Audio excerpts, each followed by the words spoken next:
Good morning everyone. শনিবারে একটা blog নিয়ে আবার আপনাদের সামনে চলে আসলাম। শনিবার সকালটা আমি যেরকম ডেলি শুরু করি, চিয়া সিড দিয়ে গরম জল মধু দিয়ে শুরু করলাম। বারান্দায় দাঁড়িয়ে দাঁড়িয়ে খেলাম, বেশ ভালোই লাগলো। এটা সকালে খেলে জানো তো শরীরটা বেশ ভালোই লাগে।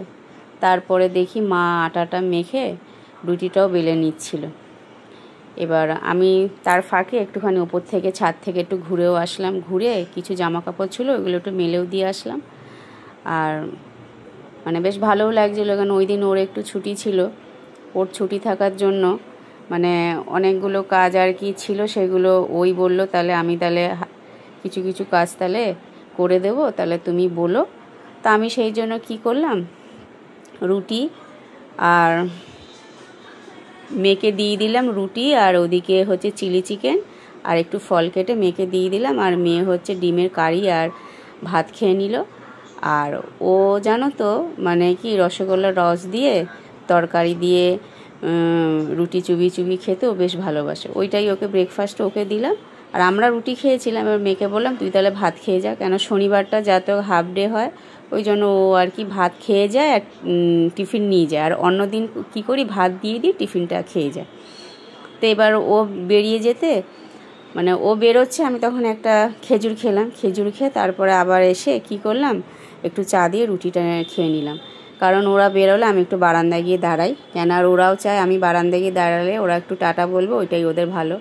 আর এই যে দেখো আমি নতুন ফোনটা নিয়েছি, নতুন ফোনের যে ব্যাক কভারটা, আমি না খুব ঘামি, আমার হাত খুব ঘামে। ওই ঘামার জন্য কি হয় বলো তো, ওই ব্যাক কভারটা কেমন যেন একটুখানি নোংরা নোংরা হয়ে গেছিলো। ও আবার ওইটা ঠিক করে দিল, একটুখানি ভালো করে পরিষ্কার করে দিল।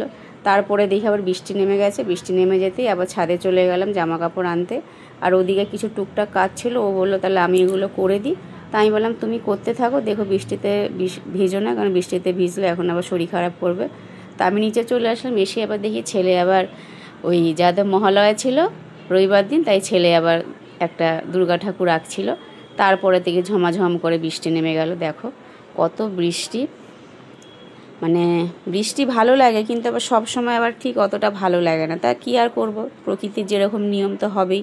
এদিকে ইলিশ মাছ ছিল, মা আবার ইলিশ মাছটা কেটে নুন মাখিয়ে রেখে দিয়েছে ধুয়ে।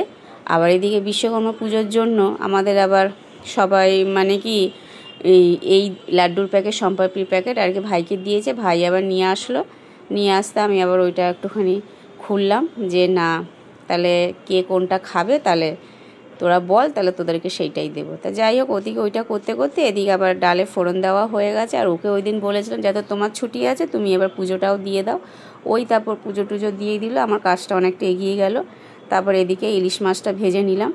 ভেজে নেওয়ার পরে তারপরে দেখি পট করে দুটো নুপুর ছিঁড়ে, একটা নুপুর আমার আগেই ছিঁড়ে গেছিলো, আবার আরেকটা নুপুরও ছিঁড়ে গেল। তা কী করবো, তা যাই হোক তারপরে সব কিছু হয়ে যাওয়ার পরে আমরা স্নান করে নিলাম, ওকে খেতে দিয়ে দিলাম। দেখো খাওয়াতে কী ছিল, ও সিম্পলি পছন্দ করে খাবার।